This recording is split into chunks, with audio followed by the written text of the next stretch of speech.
Je suis un peu déçu parce que je m'attendais que ça serait un peu plus hard, mais... Par exemple, ils auraient pu avoir des photos de Victor africaines. Vous n'avez pas eu. Alors, je vais essayer de... Pas de répondre, mais d'apporter mon témoignage, là, en 4 points. Alors, l'année dernière, mon prédécesseur était extrêmement gêné par l'hommage parce que quelqu'un avait confondu hommage avec épitaphe. Donc, quand il a vu entrer, il a été rassuré dans la salle. Et donc, je voudrais quand même rappeler la définition de l'hommage. Donc, vous avez la définition que vous connaissez tous, qui est rappelée là, du Larousse. Puis il y en a une deuxième. Et comme il est question de serment de foi, c'est celle que j'accepte. Donc, en fait, j'inverse. Je rends hommage à la FEF, qui est mon suzerain. Alors, le contexte. Donc, bien entendu, il faut remercier le conseil d'administration de la FEF, Ariane. Je me souviens, Ariane, du premier poster où on s'est rencontrés. Je ne sais pas si tu t'en souviens. Et Christophe, j'en reparlerai après, qui a une symétrie inverse de moi, puisqu'il a fait le trajet Angers-Toulouse. Et on s'est croisés lorsqu'il était externe à Angers. Alors, je voudrais rappeler quand même quelques faits d'histoire, que cette session, en fait, elle est assez récente, puisqu'on l'a créée avec Jean-Philippe Miguet à Angers en 2001, et qu'à l'époque, on avait déterminé, puisqu'il y avait eu, c'est une création, donc il y avait des gens qui étaient en retard, donc on avait nommé 3 personnes. Et déjà, un brillant hépatologue avait refusé, et je n'avais pas compris à l'époque, mais aujourd'hui, je comprends. Parce que c'est quand même une cérémonie très ambiguë. Elle a plusieurs significations. Alors, elle peut avoir une signification qu'a rappelé Régis Debray dans son livre récemment sur Paul Valéry. Et vous avez une définition de ce que c'est qu'un monument. Et donc, ça peut signifier bon débarras. Bon, ça, c'est la version un peu négative. Alors, vous avez vu, c'est beaucoup pratiqué aux États-Unis, à l'ESL. Moi, je suis toujours stupéfait par cette fausse modestie. Mais non, il ne fallait pas. Alors, là, il y a un auteur célèbre qui a dit je méprise les honneurs, mais la fin de la formule, mais je ne déteste pas forcément ce que je méprise. Ça, c'est Jean d'Ormesson. Donc, moi, je ne suis pas très littéraire. J'ai essayé de faire la version méthodologiste de la FEF.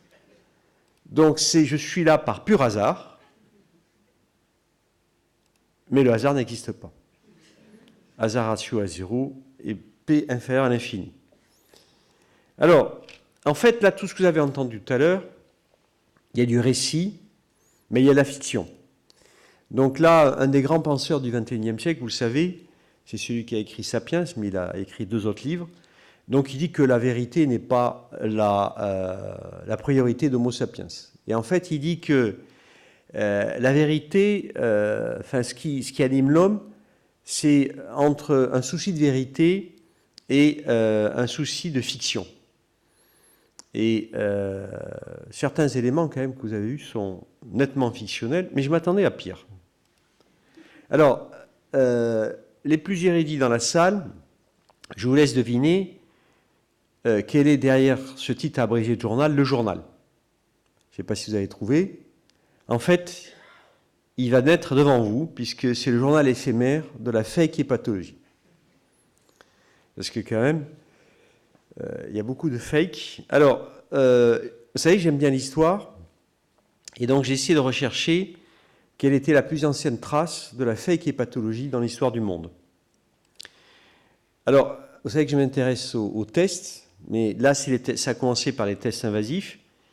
Et je pense que la première PBH, je l'ai trouvée, mais vous la connaissez toutes, mais vous ne l'aviez pas matérialisée, c'est Prométhée.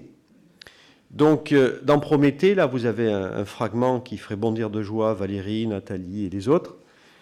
Et vous savez que dans l'histoire, c'est un aigle qui vient manger le foie tous les jours. Bon, c'est devenu le mythe de la régénération. Mais très souvent, les peintres décrivent l'oiseau qui est un aigle dans les textes par un vautour. Et donc, ça, c'est déjà la fake hépatologie. Alors, ça, c'était donc il y a quelques millénaires. Et en l'an 33, ce très célèbre supplicié, vous savez, les textes disent qu'un soldat lui a transpercé les côtes à droite et il y a un liquide blanc qui est sorti. Et la majeure partie des peintres le font en liquide sanglant. Et en fait, le pauvre artiste qui a réussi à le faire en blanc, c'est pas une photo inversée, il s'est trompé, il a trouvé le foie à gauche. Enfin, ceci dit, vous avez là la première description en histoire de la médecine de la fenestration du kyste hydatique, puisqu'on pense qu'il avait un kyste hydatique. Notez qu'à cette époque, il n'a pas été créé une association de patients, mais ceux qui ont suivi quand même ont été nombreux. Alors, maintenant, les thèses non invasifs. Alors là, c'est la FEF, pour ceux qui s'en souviennent, Lyon, 1994, animée par Christian Trépeau. Donc, je ne sais pas si vous en souvenez, la salle était c'était à côté de le Novotel, en face de la Pardieu. Et bien entendu, Christian Trépeau, si vous en souvenez, est arrivé avec une demi-heure de retard. Et donc, j'ai présenté le projet de thèse non invasif. Et qu'est-ce qu'a dit Christian Bréchot? Tu vas scier la branche sur laquelle sont assis les hépatologues. Et donc là, vous reconnaissez Christian Trépeau.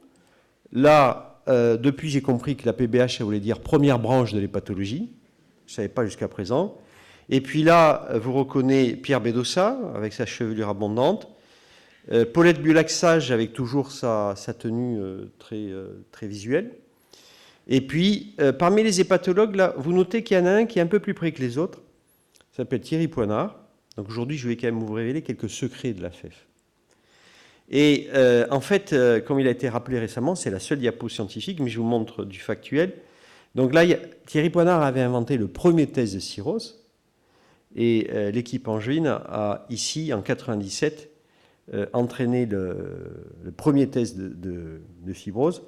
Et je lève l'anonymat des reviewers. Un des deux reviewers était Thierry Poinard. Alors, le cursus. Alors, tout démarre pour moi en 1976. Et alors là, ça fait mammouth pour certains d'entre vous. Donc, à cette époque-là, le ministre de la Santé fumait en public. Donc, ça a beaucoup changé. Et Simone Veil est venue à Bordeaux en 1976 dans le service de Claude Béraud. Et par hasard, j'étais tout petit externe à l'époque, ils sont rentrés dans la chambre où on était. Chaban-Delmas a dit « Ces messieurs travaillent, nous sortons ». En fait, nous, on était très déçus parce qu'on n'attendait que leur visite. Mais Claude Béraud, pour ceux qui l'ont connu, ça a été un homme extrêmement actif en mai 68 à Bordeaux. Il a fait des pages entières dans Le Monde durant mai 68. Et c'était un intellectuel probablement trop intègre, puisqu'il a été médecin Conseil national de la sécurité sociale, et il a accusé les médecins de certaines malversations, et les syndicats l'ont poussé à la sortie. Mais j'ai appris en faisant cet exposé qu'il avait un blog jusqu'en 2016. Alors, la FEF a été créée en 1975, mais comme l'a rappelé Victor, en fait, la première FEF a été en 1976. Mais à cette époque, il faut comprendre que les pathologies étaient vraiment différentes. Quand j'ai parlé à mon agrégé de NAFLD, ça ne s'appelait pas NAFLD, ou d'hépatite C, ça ne s'appelait pas hépatite C, ça s'appelait hépatite noire non B, je me suis fait engueuler dans les staffs en disant « Vous, les hépatologues, vous inventez des maladies ». Donc il a fallu quand même remonter le courant, mais j'y reviendrai. Toujours au début, il y a toujours l'incrédulité. Alors, j'ai rejoint rapidement l'équipe de Beaujon, donc qui m'a permis d'assister à ma première AFEF en 82, c'était à Paris, un hôtel qui a disparu, il était au bord du périphérique, et puis à Southampton en 83, où alors là ça a été extraordinaire, puisque c'était dans un collège anglais, où j'ai eu l'honneur de voir dans les toilettes communes le matin, Sheila Sherlock en robe de nuit, en bigoudi, et avec sa serviette qui est tombée dans la douche de Johan Rhodes. Ça, c'était l'époque où on n'était pas dans des hôtels prestigieux. Le lit faisait 45 cm, donc j'ai appris à me retourner sur l'axe, ce qui n'était pas évident avec cette expérience anglaise. Alors bien sûr, je vais remercier mes maîtres. Alors ça, c'est dans l'ordre chronologique d'apparition. Donc le premier, je vous l'ai dit, c'est Claude Béraud. Ensuite, je veux y rendre hommage, hein, c'est un praticien libéral attaché d'un service à l'hôpital Saint-André qui m'a initié, comme ils l'ont rappelé, ils sont bien informés, à la médecine Balint. Balint, c'est ce qui m'a permis d'avoir une relation médecin-malade épanouie. Ensuite, j'ai mis en gras, j'y reviendrai après, c'est Jean-Pierre Pascal, André Ribet, le patron de l'hépatogastroentérologie du Sud-Ouest, un des co-créateurs de l'INSERM en région. Ensuite, ça a été Jean-Pierre Benamou et bien sûr Didier Lebrec. Alors, je ne peux pas qualifier Jean-Pierre Benamou, c'est impossible. Un mot serait trop lapidaire, trop réductionniste par rapport aux immenses qualités que tous lui reconnaissent. Alors Didier, c'est lui qui m'a initié à la recherche et depuis on est devenus de vieux compères, mon cher Didier. Alors, j'ai quand même quelques gastro-entérologues, c'est curieux, parce que Serge Monfils, pour ceux qui le connaissent, était considéré comme quand même un antagoniste de la FEF. Il y a des vieilles histoires, il a été refusé à la FEF. Mais quand j'étais rédacteur en chef de GCB, il m'a accueilli avec beaucoup de bienveillance. Il m'a donné beaucoup de bons conseils et il m'a soutenu dans des projets. Par exemple, le premier logiciel Hepatox qu'on a créé, c'était avec le concours des actionnaires de la FEF. C'est un lapsus, de GCB, qui était une affaire très rentable à l'époque. Ensuite, il y a Jean-Paul Ganmich. Alors Jean-Paul Ganmich, je l'ai eu à la fois par le biais de la rédaction médicale, mais je l'ai côtoyé comme voisin, et ça a toujours été un plaisir, pour ses qualités intellectuelles, de discuter avec lui. Et puis, je ne peux pas ne pas citer notre père à tous. C'est un des cofondateurs, hein, ils étaient plusieurs à avoir signé les statuts en 1975, mais vous avez vu qu'il est toujours là, Daniel, il n'a pas changé, et il est toujours d'une bienveillance, et il aide tous les secrétaires généraux. Donc merci Daniel pour ta bienveillance. Alors Jean-Claude Bigorne, vous ne le connaissez pas, ça a été un doyen de Toulouse, d'Angers, pardon, et c'est lui qui m'a fait rentrer en politique. Je ne comprenais pas le mot, il m'a pris au conseil de gestion, et puis là j'ai attrapé le virus.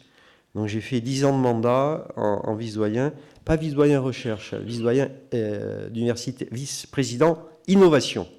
Et puis il y en a tant d'autres, je ne peux pas citer tout le monde, vous avez vu, je déborde déjà du temps. Alors je vais parler aussi de mes collaborations professionnelles.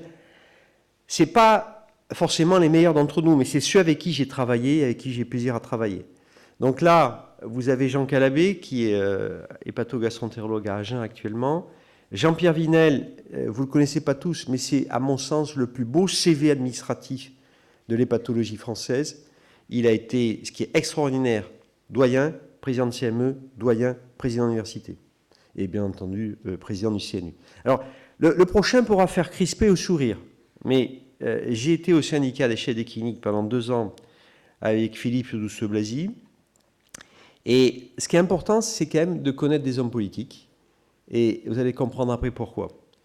Alors Christine Sylvain, je l'ai connue à Toulouse. Christian Bréchot, qui est probablement le plus beau CV scientifique de la FEF. Pour ceux qui ne le connaissent pas, il a été principalement directeur général de l'INSERM, puis directeur général de l'Institut Pasteur.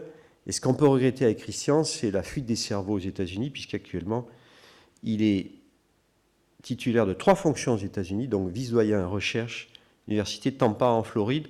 On fait pire comme lieu de retraite. Françoise Lunel, que j'ai connue avant qu'elle rejoigne Angers, et puis Jean-Pierre, qui l'avait rappelé, que j'ai connu lors de la prévention primaire, qui m'a fait rencontrer les 22 CHU français. Victor Deledincan, Vincent Leroy, Albert Trane pour son intégrité, on a parlé d'intégrité tout à l'heure, Victor pour son organisation, Vincent pour la collaboration, Christophe pour la collaboration, un autre Christophe Corpéchaud parce que j'admire le travail très régulier et très honnête qu'il fait, puis des collaborations étrangères avec David Festi à Bologne. Et puis je voulais mettre un Africain, c'est Roger Sombier, il est PUPH à Ouagadougou, c'est pas facile pour lui, eh bien il fait de la recherche et avec Victor, on souhaiterait qu'il soit un des futurs dirigeants de la société africaine. Alors ça me fait faire la transition avec la société africaine. Elle a changé de nom, hein. On lui a trouvé un nouveau nom, elle s'appelle la SAGE. Si vous allez à Tanger, donc il y a Bernard qui va à Tanger bientôt, Il faut, et puis non, c'est Nguyen qui y va. Et donc ça, il y a la grotte de Spartel et c'est la vue de l'Afrique, donc c'est le symbole. Et donc l'Afrique m'a beaucoup donné. Il n'y a pas eu de diapo d'ailleurs de Victor sur l'Afrique, mais j'ai encore à la maison un chevalier Dogon, magnifique, qui a ramené Ariane du pays Dogon, que malheureusement, c'est une des plus belles merveilles du monde, on ne peut plus le visiter actuellement. Alors, la fête, bien sûr. Alors, comme ils l'ont rappelé, j'ai travaillé avec Jean-Philippe Miguet, je vais y revenir, et puis Georges. Alors, les moments forts, c'est la création des pôles de référence en 1994. Donc c'est là où la politique intervient, puisqu'on a fait une lettre qui a été signée par 94 personnes à l'époque, et la conjoncture politique s'y prêtait, parce que vous aviez à ce moment-là au ministère André Ribet, conseiller de Mme Simone Veil, Philippe Douste-Blazy, secrétaire d'État auprès de Mme Simone Veil, et Mme Simone Veil. Donc on a fait une lettre, et on n'a pas eu de réponse, sauf que un an et demi plus tard, il y a eu un arrêté ou un décret qui a créé les pôles de référence.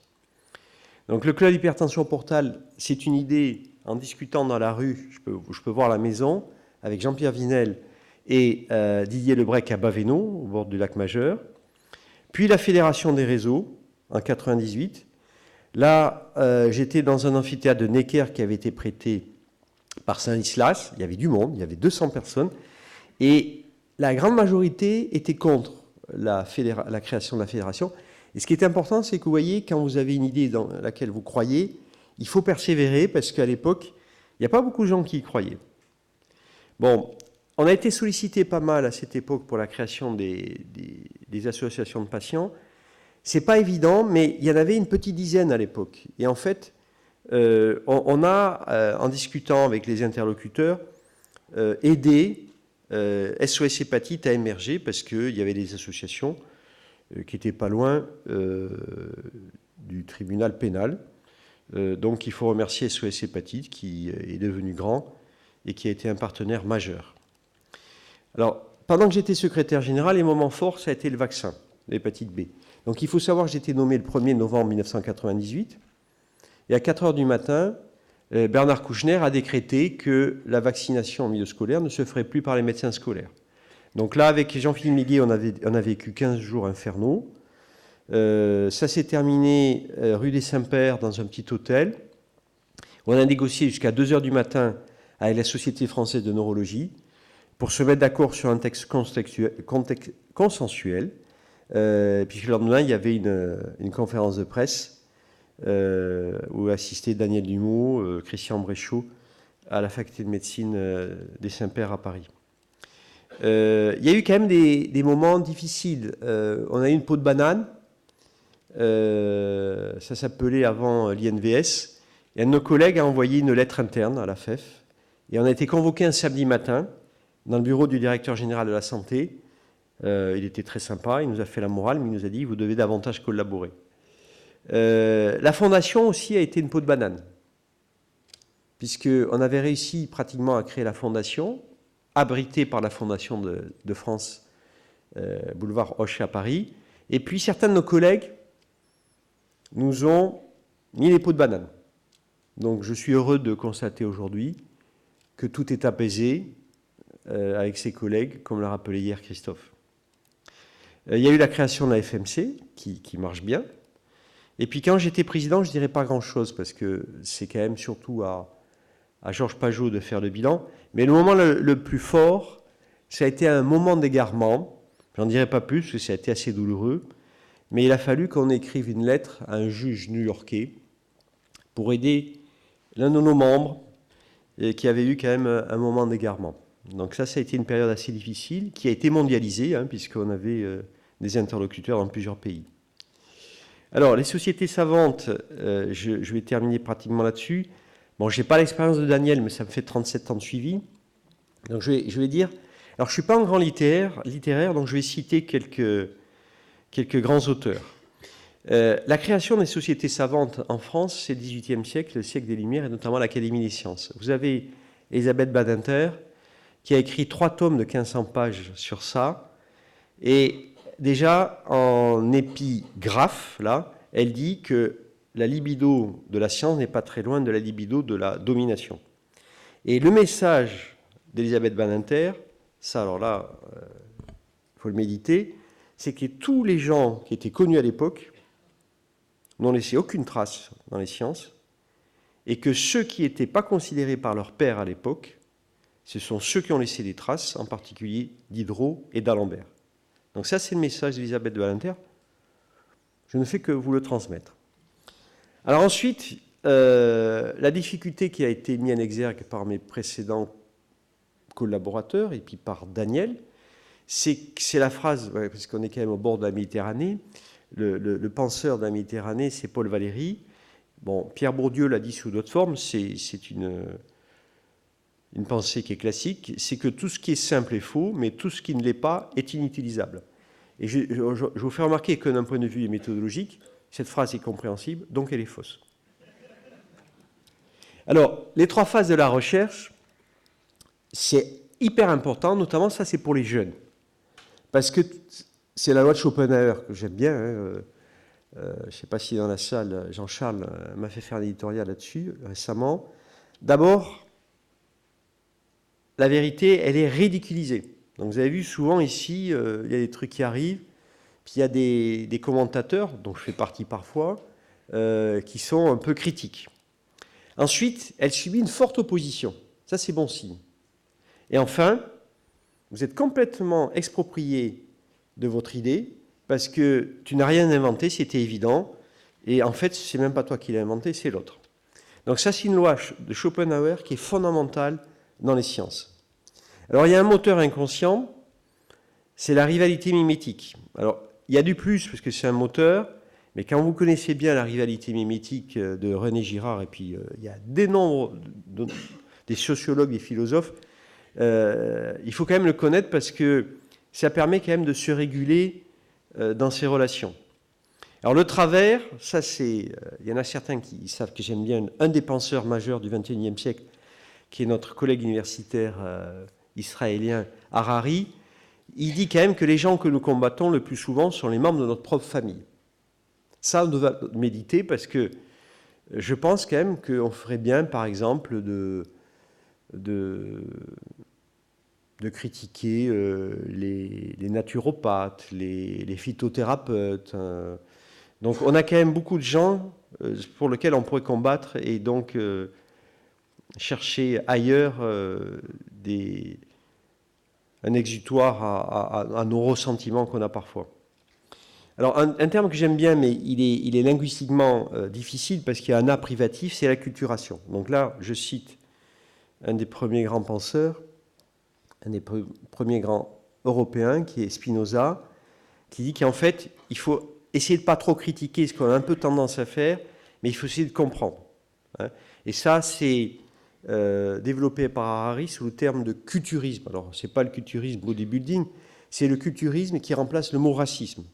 C'est-à-dire, le racisme à l'heure actuelle est remplacé par le culturisme. On rejette la culture de l'autre. En fait, quand un article on ne comprend pas, on le rejette. C'est un peu la première réaction qu'on a. Mais il faut essayer de comprendre, parce que souvent, il y a des explications qui font qu'on n'a pas forcément les mêmes résultats. Alors, je vais... le dernier point sur l'équipe angevine, par ordre d'apparition. Les principaux, on les a déjà vus, et il y en a beaucoup d'autres. Alors, ça, c'est ma vision du chef de service dans la deuxième partie du XXe siècle. Ça, c'est un magnifique tableau de Dali que vous connaissez. Après mai 68, ça a complètement disparu, sauf, comme l'ont rappelé certains auteurs depuis la fin de l'année dernière, les gilets jaunes. Parce qu'ils ont rappelé que le jaune était la couleur de la trahison. Et donc, c'était un des premiers gilets jaunes, vous l'avez vu. Alors, j'aime bien la mythologie, le récit est toujours fondateur des sociétés modernes. Donc, vous savez que la pomme de discorde, donc la pomme a été rappelée le week-end dernier, mais elle était plus sympathique celle-là, apparemment. Cette pomme, en mythologie grecque, c'est celle qui a déclenché la guerre de Troie. Donc, je cite un homme poétique qui dit qu'il ne faut pas trop quand même transgresser, parce que ça peut être parfois gênant. Donc la science, c'est la transgression, mais il faut quand même toujours avoir les limites, parce qu'on a des risques, quand même d'effets secondaires qu'on n'a pas prévus. Alors, dans ce qu'il faudrait éviter quand même, c'est le village gaulois. Et puis, je termine par un épilogue. Donc, en premier lieu, je rends hommage à mon mentor, qui est Jean-Pierre Pascal. Jean-Pierre Pascal, après avoir été un brillant hépatologue, qui avait commencé à Alger avec le père de Jean-Pierre Benamou, a été un peintre talentueux. Il a vendu des tableaux de façon anonyme au Salon des Indépendants à Paris. Et vous pouvez aller sur son site. Par exemple, j'ai extrait cette infographie. C'est un peintre et un dessinateur remarquable. Donc, hommage à mon mentor. Je ne peux que remercier tous mes compagnons. Ils ont parlé de mes qualités, mais ils n'ont pas parlé de mes défauts, curieusement. Et j'ai fait quand même quelques erreurs. Mais ça aide à se construire à partir du moment où on sait rebondir et on sait les reconnaître pour se corriger. Et enfin, tous les jeunes qui sont dans la salle, donc tous les jeunes, pour moi, c'est ceux qui ont moins de mon âge, hein, donc vous êtes nombreux, vous allez affronter des défis, parce que les pathologies est en train de changer. Vous allez affronter l'intelligence artificielle. Harari dit que votre principal compétiteur sera Dr Google. Donc, n'ayez pas peur. Appropriez-vous les choses complexes. Sinon, Harari dit que dans l'avenir, vous aurez ceux qui domineront, qui comprendront les algorithmes, et ceux qui ne les comprendront pas, il les appelle les inutiles. Et la première version des inutiles, c'est pas moi qui le dis, c'est les Gilets jaunes. Donc, je vous souhaite d'être très actifs ici. Ça vous permettra d'être les acteurs du demain. Et je vous remercie d'avoir prêté attention, même si j'étais un peu long. Voilà.